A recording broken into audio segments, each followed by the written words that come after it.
What's up guys, and welcome to another episode of Career Mode, episode number 126, and there's a lot more business in this episode, so look forward to that. But Pelosi goes to Genoa to start with for 5.25, but Victor Ibarbo, the player who we thought was going to PSG, said nope, he wants to stay at Milan, so that's cool. But to be honest, I kind of wanted the sale, because that's a lot of money for my striker. But PSV accept the bid we made for Jethro Willems, the Dutch left back, the young Dutch left back with a giant throw-in trait, and yeah, hopefully Didac can go. I'm more excited about Didac leaving the club than signing Jethro Willems. But yeah, of course, PSG pulled out of the Napoli. Oh god, I'm all over the place today. PSG pulled out the bid for Victor Ibarbo, which meant that the Lorenzo Insigne deal wasn't going to go through until I had a genius idea of swapping Ibarbo for Insigne. Insigne is better on the ratings, and I think he might be younger as well, and he is a lot more quicker, and he's got 4-star skills, so I thought that would be a pretty decent deal. £3 million plus Ibarbo for Insigne, that seemed like a very good deal to me. Maybe it was a bad deal, I don't know, but to me it seemed like a pretty decent deal, so yeah, we'll have to wait and see. But here's free scout reports. Obviously we've got some insane scouts now, which is absolutely awesome, but as per usual, whichever scout goes to career, he never seems to pick up any many decent players, but a couple look okay, and we'll have to continue the scouting on those. But also the Argentinian scout picks up a couple of decent players, but not too many. And again, I think I just continued the scouting on all of these players, to be honest. Did I? Or did I sign one? Oh yeah, I signed one in the Italians, didn't I? Yeah, this guy, I think it was. Was it this guy? Yeah, it was Castiglia. Looks like a pretty decent player, so yeah, hopefully they'll turn into pretty decent players for my youth squad. And Friesen comes in. Of course, we were debating on whether to get him or Lloris in the last episode. Ended up choosing Friesen because of his Italian nationality, which I always like. So we decided to get Friesen, and he seems fine. I know Lloris is like one of the best players on the game in terms of goalkeepers. I know that, but Friesen seems fine. And to be honest, I mean, I'm not going to be at AC Milan forever. And if I do move to a club in France, obviously picking up Lloris would be insane. So that's why I chose Friesen, and yeah, I'm sure it'll be perfectly fine. But the first game of the episode is against SC Freiburg in the second pre-season friendly of the season. We of course won the first one, which is a home to Wigan at the San Siro, but only because of a 90th minute header from Akabi and off a corner. So I wasn't feeling overly confident coming into this game, and just 10 minutes in, Freiburg came through here, and Friesen with his first shot to deal with didn't do a very good job. I thought he should have saved that, really. It wasn't hit with too much power. It wasn't right in the corner, but unfortunately he didn't get to it, and Freiburg took the lead here.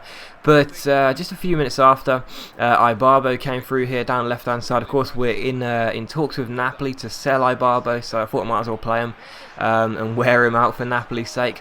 And he scored a pretty nice goal. He was basically trying to stake a claim and saying that I should be staying here. But yeah, 1-1 was the final score, so not a loss, that's good. But it's not been a very convincing start to the season, really. So we'll have to hopefully pick it up in the third pre-season game.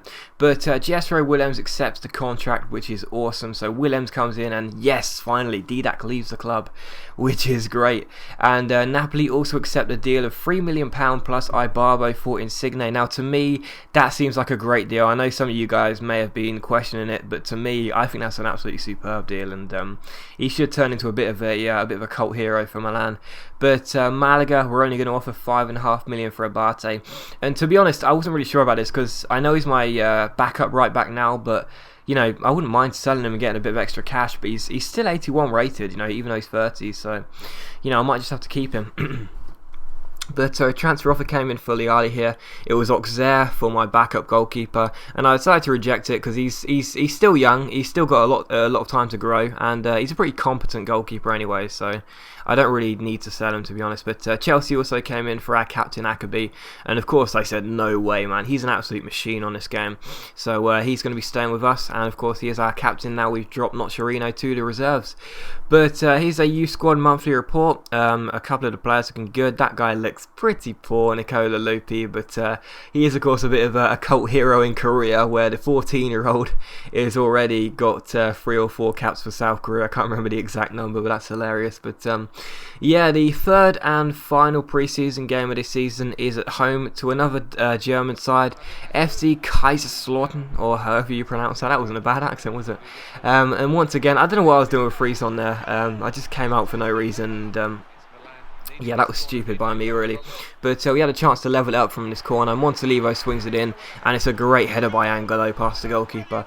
1-1 was the score at this stage. Lovely header by the Argentinian centre-back.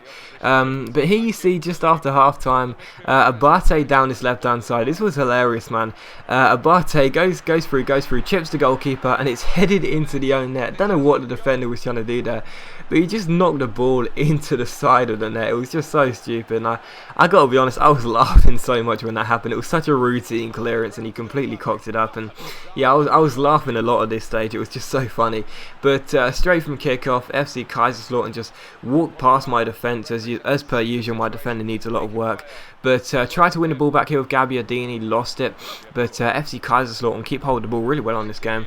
And eventually the ball was swung in by Jessen. Angelo tried to clear it, he missed it. And well, obviously I laughed too soon, didn't I? Because Friesen and whoever that defender was got in a complete mix-up. It went straight to the Kaiserslautern striker who put it into the empty net. And yeah, I laughed too soon, no doubt about that. And 2-2 was the final score. And Friesen has not got off to a very good start right now, has he? I'm already ruining my decision not to sign Lloris, because Friesen, well, he's just not cutting the mustard at the moment.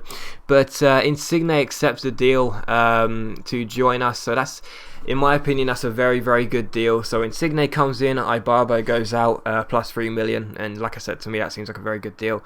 But I also decided to reject the £6 million bid that Malaga made for Abate, because, you know, he seems perfectly fine to me, and he's fine to stay until he retires. But who remembers this guy? Comment below. Do you remember this guy?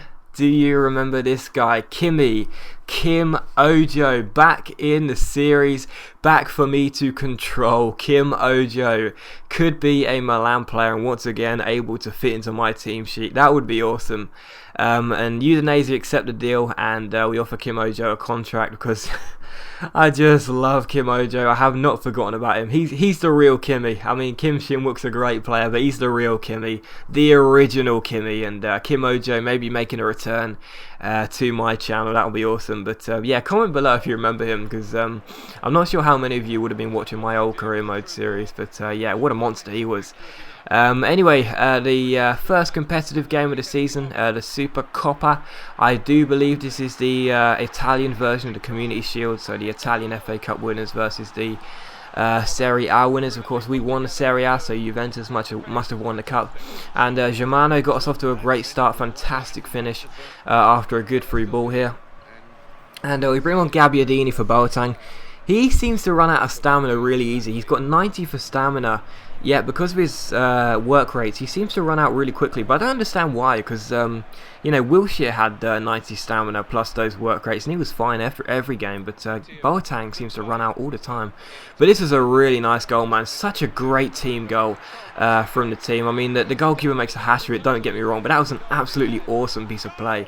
And Gabbiadini off the bench with his first touch makes it 2-0, which is how the game finishes. So it's the first trophy of the season, which is great. But I got to be honest, man, I think I've watched that goal like 3 or 4 times now. That was so nice. Real good passing. And again, the goalkeeper, I think it was Brunescu, the Romanian youngster for Juventus. I think it was him that messed up. But even so, that was such a great piece of passing. And yeah, obviously a simple finish for Gabbiadini off the bench. But yeah, 2-0 the final score, and the Super Coppa is ours. So that's another trophy, another sort of winner's medal I can add to my my virtual trophy cabinet in my mansion.